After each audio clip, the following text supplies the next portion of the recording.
Programa 12. Medidas de tendencia central de datos agrupados.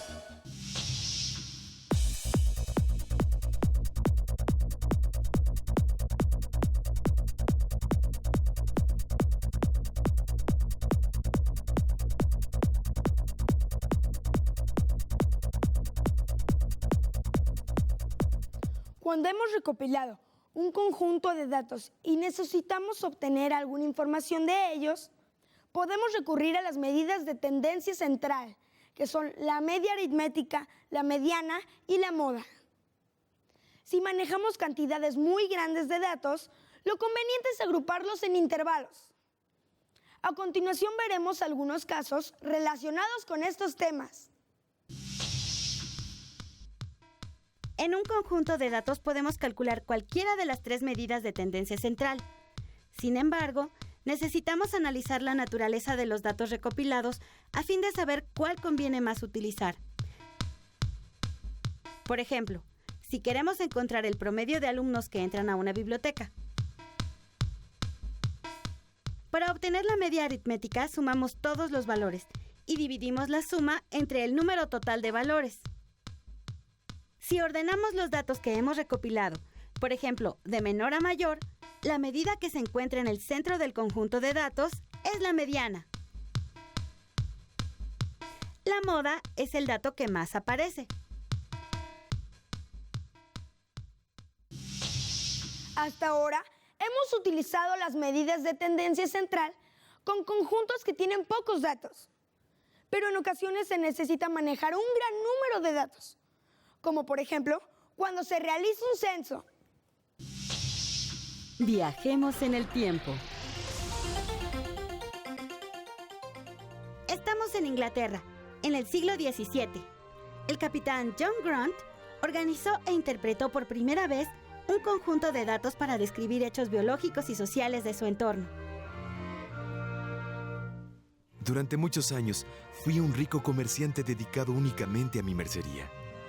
Aún estaban presentes en mi país las huellas del brote de peste que había aparecido en 1500. Cada semana, las parroquias de Londres publicaban las cuentas de mortalidad, donde se indicaban las muertes acontecidas en cada parroquia, sus causas y los bautizos habidos. Me preguntaba qué conocimiento podré obtener de ellas. Por las mañanas, antes de abrir la mercería, estudié estos registros de nacimientos y muertes en la ciudad de Londres y el poblado de Hampshire, de 1604 hasta 1661. Así pude aprender, por ejemplo, que regularmente nacían más hombres que mujeres, que el número de muertes variaba de acuerdo a la estación del año, siendo el otoño donde más muertes había, o que 36% de los recién nacidos morirían antes de cumplir los 6 años. En 1662, escribí las conclusiones de mi investigación en el libro Observaciones Políticas y Naturales, hechas a partir de las cuentas de mortalidad. El libro fue un éxito que alcanzó varias ediciones en toda Europa. A partir del trabajo de John Grant, diversos gobiernos europeos comenzaron a interesarse en la recopilación e interpretación de datos referentes a su población. Actualmente, esta investigación se realiza en forma de censos. ¿Sabías que en México el primer censo de población se llevó a cabo en 1895? A partir de 1900, los censos de población se realizan cada 10 años, con excepción del efectuado en 1921. Actualmente el INEGI es la institución encargada de generar, integrar y proporcionar información estadística y geográfica de interés nacional. Uno de los datos recabados en los censos realizados en México es el número de nacimientos registrados por año. Los datos recabados se organizan en tablas de frecuencias como esta, o se muestran en gráficas. En esta gráfica, observamos que el número de nacimientos registrados aumenta o disminuye año con año. Podemos simplificar la lectura de estos datos si agrupamos en intervalos los años en los que se llevaron a cabo los censos. Recuerda que los intervalos deben tener el mismo tamaño. Para obtener la frecuencia de un intervalo, se suman las frecuencias correspondientes a los años que conforman el intervalo. La gráfica con los datos agrupados nos sugiere que el número de nacimientos registrados ha ido disminuyendo paulatinamente. El intervalo modal es el de 1990 a 1993, puesto que tiene la mayor frecuencia con 11.128.842 nacimientos registrados. Cuando tenemos datos agrupados, necesitamos algunas consideraciones para obtener las medidas de tendencia central. Es importante tenerlas en mente, sobre todo si no podemos acceder directamente a los datos antes de ser agrupados. La recopilación de datos permite el análisis de diferentes fenómenos como el estado del tiempo. El clima se monitorea en una estación meteorológica mediante termómetros, pluviómetros, barómetros y otros instrumentos. Estamos con el doctor en Ciencias de la Atmósfera, Víctor Magaña Rueda, quien nos contará aspectos relacionados con el clima. Doctor, ¿qué se mide en una estación meteorológica y cómo se hace? Una estación meteorológica mide condiciones de la atmósfera como son temperatura, vientos, presión, humedad y precipitación cuando se presentan eventos de lluvia. Como lo hace es que periódicamente captura las señales con un termómetro, con un higrómetro, con un anemómetro, con una veleta, y de esa forma va registrando cómo evolucionan los parámetros que definimos como el tiempo atmosférico. Doctor, ¿cómo se aplican las medidas de tendencia central para describir el clima?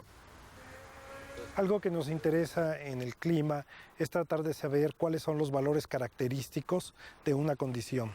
Por ejemplo, en el caso de la temperatura, medimos todos los días y varía de un día para otro. Sin embargo, cuando obtenemos el promedio, nos da un valor que caracteriza a ese mes o a esa estación.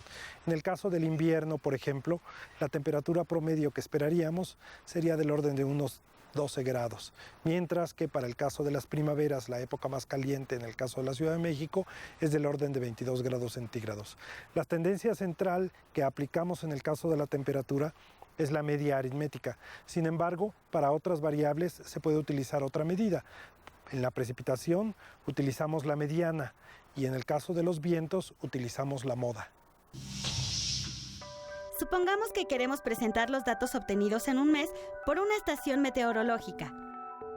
Podemos organizar los datos en una tabla que especifique los días y las lecturas que se obtuvieron de cada instrumento de medición.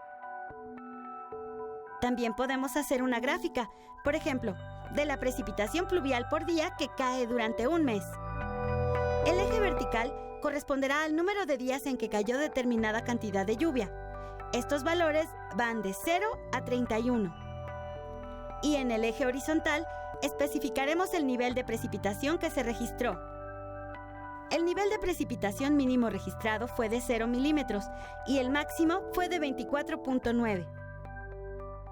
Dividamos el conjunto de datos en 5 intervalos. Recordemos que los intervalos deben ser del mismo tamaño. Así, de acuerdo a los valores de la tabla de frecuencias, construimos la gráfica. Para conocer el clima de una región determinada, no basta con recopilar la información, también debemos saber interpretarla. Por ejemplo, si requerimos conocer el promedio mensual de precipitaciones. El primer paso para encontrar la media aritmética de un conjunto de datos agrupados consiste en obtener los puntos medios de cada intervalo. Después, se multiplica cada punto medio por la frecuencia correspondiente a su intervalo. Se suman los resultados y la suma se divide entre el número total de datos. Así, el promedio de precipitación que registró esta estación meteorológica durante el mes de julio de 2007 es de 6.64 milímetros de lluvia. Para manejar conjuntos de datos muy grandes y complejos, es importante que sepamos cómo agruparlos en intervalos. De esta forma es posible organizar y representar más fácilmente la información y calcular las medidas de tendencia central.